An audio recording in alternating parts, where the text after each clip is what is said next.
Nektari Gjomas.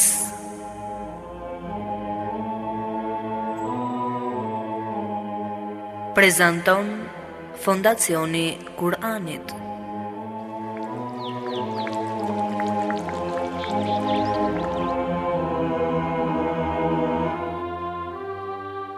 Gjumaja, dita më e bukur e javës. Gjumaja, simboli i unitetit të muslimanëve. Gjumaja, koha e të shkuarit më pranë Allahut. Gjumaja, lulishte me lule të shumta e të ndryshme, me të cilat zbukurohet shpirti. Eja një çdo të gjuma të shëtisim me kopshtin e mbushur me dije dhe të mbledhim bashkë nektarin e luleve të saj e të kënaqemi me to. Çdo ditë të gjuma jemi me ju nëpërmjet emisionit Nektari Gjumas. Bismillahirrahmanirrahim. Alhamdulillahi Rabbil Alamin, wassalatu wassalamu ala Sayyidina wa Nabiyina Muhammad wa ala ahlihi tayyibin at-tahirin wa sahbihi al-muntajabin wa ala jami' al-anbiya illahi wal mursalin. Me emrin e Allahut, të gjithë mëshirshmet më shpërplotet. Falënderimet më të sinqerta janë vetëm për Allahun e madhëruar. Paqja dhe mëshira e Allahut qofshin mbi profetin Muhammad, mbi familjen e tij të pastër, mbi shokët e tij të zgjedhur dhe mbi të gjithë të dërguarit dhe profetët e Allahut të plotfuqishëm. Të nderuar dëgjues dhe shikues, ju përshëndes me përshëndetjen e bukur islame. Assalamu alaikum wa rahmatullahi wa barakatuhu. Paqja, mëshira dhe begatit e Allahut qofshin mbi ju.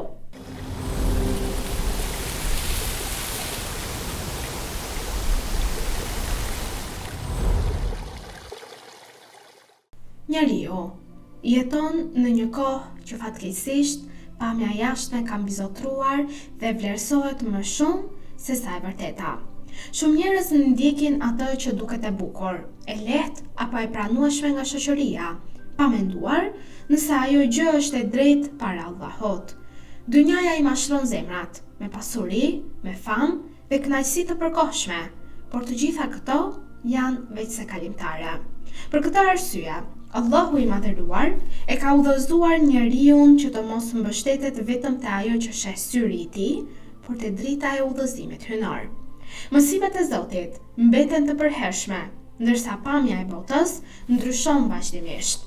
Njeriu në këtë botë mund të mashtrohet nga njerëzit, nga dëshirat apo nga opinionet e shoqërisë, por fjala e Allahut kurse si nuk ndryshon. Vetëm ai që lidhet me Zotin e gjithësisë arrin të kuptojë realitetin e kësaj jete dhe gjen atë qetësinë e zemrës dhe të shpirtit të tij. Prandaj, besimtari i vërtetë të nderuar dëgjues dhe shikues e ndërton jetën mbi besimin, mbi adhurimin e Allahut, mbi moralin e lartë dhe mbi bindjen ndaj Zotit të gjithësisë, duke e ditur se e vërteta e tij, pra e vërteta e Allahut, është më e fortë dhe më e qartë dhe më e bukur se sa çdo pamje tjetër që mund të ekzistojë në këtë botë.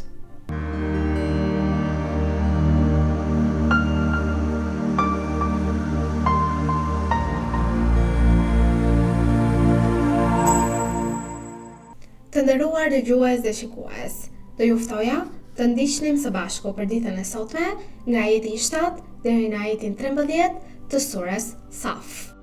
Me emrin e Allahut, të gjithë mëshirshmit, mëshirplotit. Kush është më keqbërës se ai që sajon gënjeshtra kundër Allahut, ndërkohë që i bëhet thirrje për t'u nështruar atij? Allahu nuk i udhëzon keqbërësit. Ata dëshirojnë të fikin dritën e Allahut me gojën e tyre, por Allahu e përsos dritën e vet, edhe nëse këtë gjë e urrejnë jo besimtarët. Allahu është ai që e ka çuar të dërguarin e vet me udhëfimin dhe fenë së vërtetës, për ta ngritur atë më lart se të gjitha fet, edhe nëse nuk e pëlqejnë idhujtarët. O besimtar, a doni t'ju trajtoj në një tregti e cila ju shpëton nga një dënim i dhëmshëm? Besoni në Allahun dhe në të dërguarin e tij dhe luftoni në rrugën e Allahut me pasurinë dhe trupin tuaj. Kjo nëse do ta dini, është më e mirë për ju. Ai do t'ju fal gabimet tuaja dhe do t'ju shpjer në kopshte, në për të cilat rrjedhin lumenj dhe në banesa të mrekullueshme në xhenetin e Adnit. Kjo është fitoria më e madhe. Ai do t'ju fal edhe mirësi të tjera që ju i dëshironi. Ndihmën e tij dhe një fitore të afërt. Andaj, gëzoj besimtarët.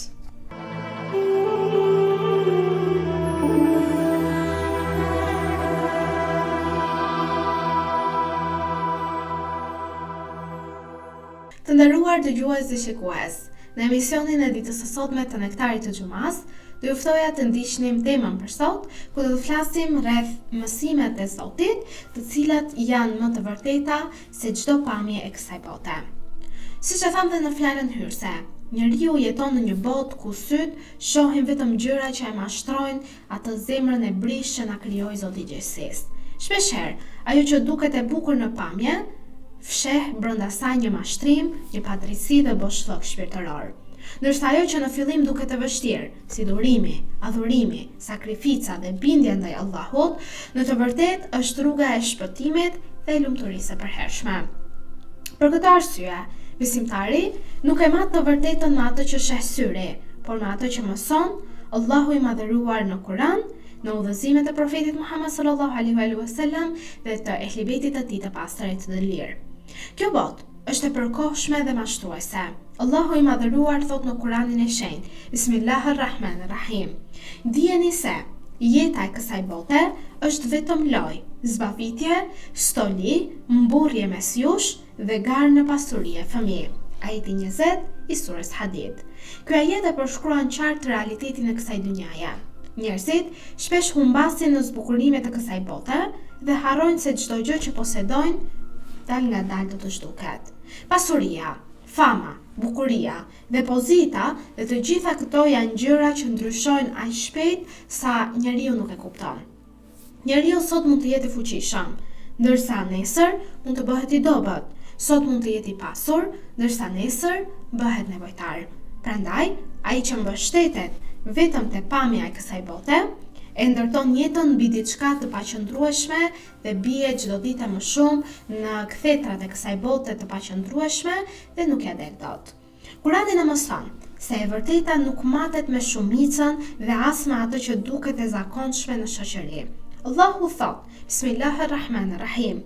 Nëse i bindesh shumicës së atyre që janë në tokë, ata do të largojnë nga rruga e Allahut. Ajeti 116 i surës Enam. Pra Allahu në këtë ajet na paralajmëron dhe na thot se çfarë ndodh me ato njerëz të cilat bien pre e shumicës të cilat nuk janë të bindur në rrugën e drejtë. Ky është një mësim i madh edhe për besimtarët. Shpeshherë, shoqëria e quan të mirën të vështirë dhe mëkatin normal. Sot njeriu mund të mashtrohet nga moda, rrjetet sociale, fama apo propaganda dhe shumë gjëra të tjera dhe të mendoj se lumturia gjendet në këtë çfarë unë thash dhe vetëm lumturia gjendet në kënaqësi materiale. Mirpo, Allahu na paralajmëron se shumica jo gjithmonë është në të vërtetën. E vërteta gjendet në udhëzimin hynor dhe jo në dëshirat e njerëzve. Imam Aliu paqja qoftë mbi të ka thënë: mos e njeh të vërtetën me njerëzit, por njihe të vërtetën dhe do t'i njohësh dhe njerëzit e saj. Ky hadith është një dritë për çdo zemër që kërkon udhëzim. Shumë njerëz i ndikin të tjerët verbërisht vetëm sepse janë më të famshëm, vetëm sepse janë të pranuar nga shoqëria e shumë të tjera. Mirpo, besimtari duhet ta mas çdo gjë me peshoren e Allahut të plotfuqishëm. Nëse diçka përputhet me Kur'anin dhe me moralin islam, ajo është e vërtetë. Dhe nëse njerëzit e kundërshtojnë ata, nëse bie ndesh ajo gjë me urdhra dhe moralin islam, ajo gjë është kategorisht e gabuar, edhe nëse e gjithë bota e pranon ata.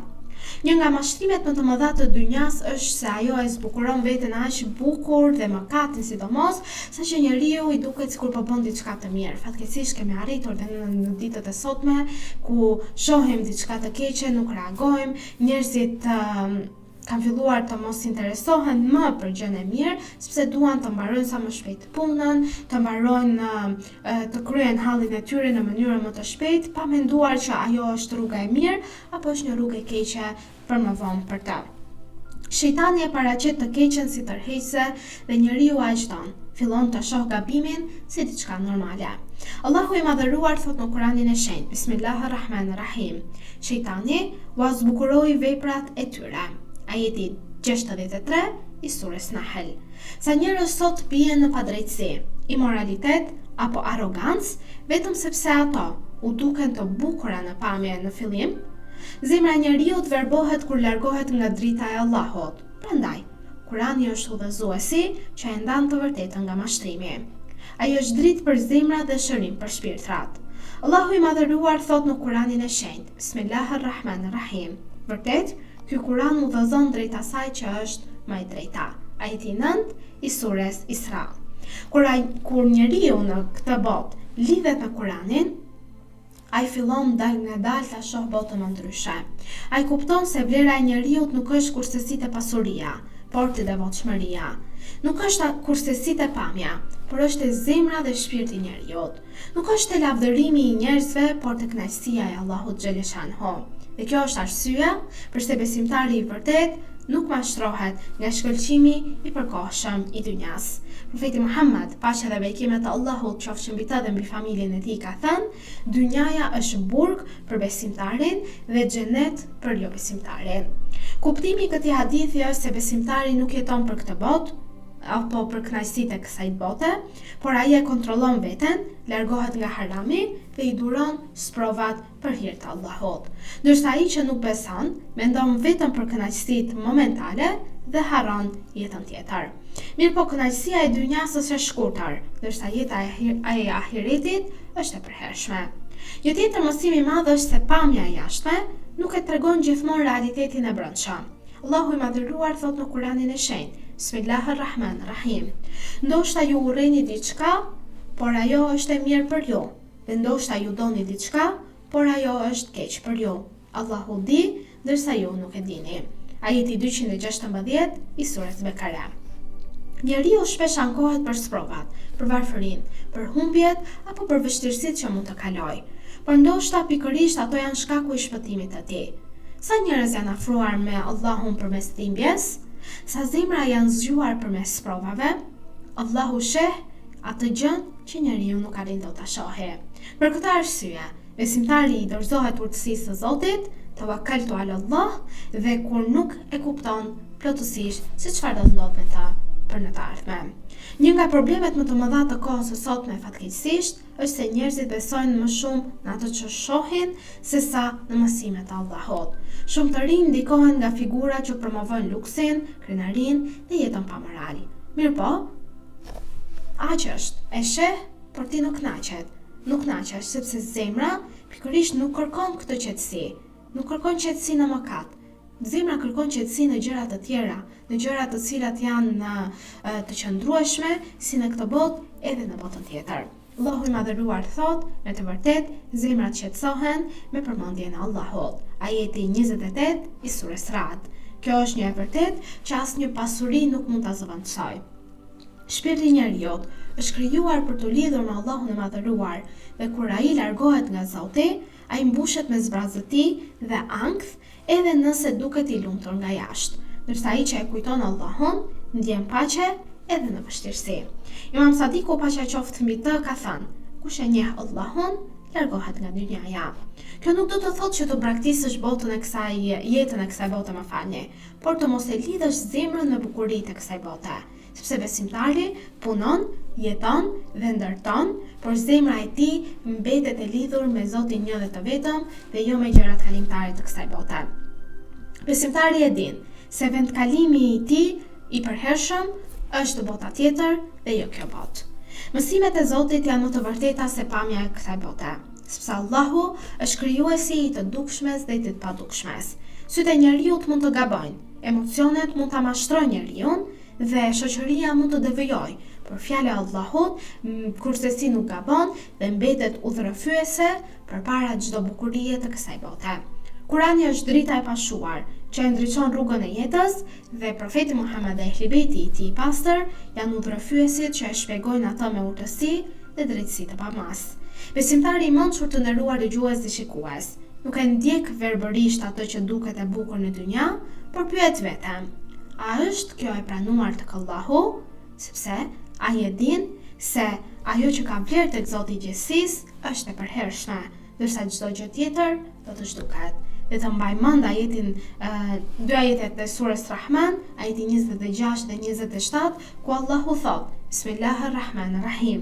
Gjithçka që është mbi tokë do të zhduket, ndërsa do të mbetet vetëm fytyra e Zotit tënd, plot madhëri dhe nder.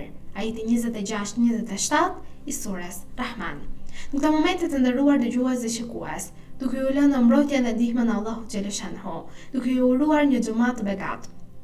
Allahu ju pranuar çdo adhurim, lutje tuaja në këtë ditë kaq të begat. Tashmë ju përshëndes me përshëndetjen e bukur islame. Assalamu alaikum wa rahmatullahi wa barakatuhu. Paqja, mëshira dhe begatit e Allahut qofshin mbi ju. أيها الذين آمنوا إذا نودي للصلاة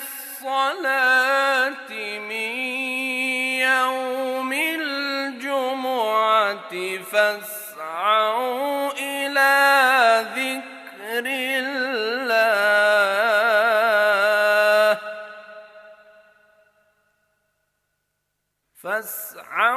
إلى ذكر الله وذروا البيع ذلكم خير لكم إن كنتم تعلمون.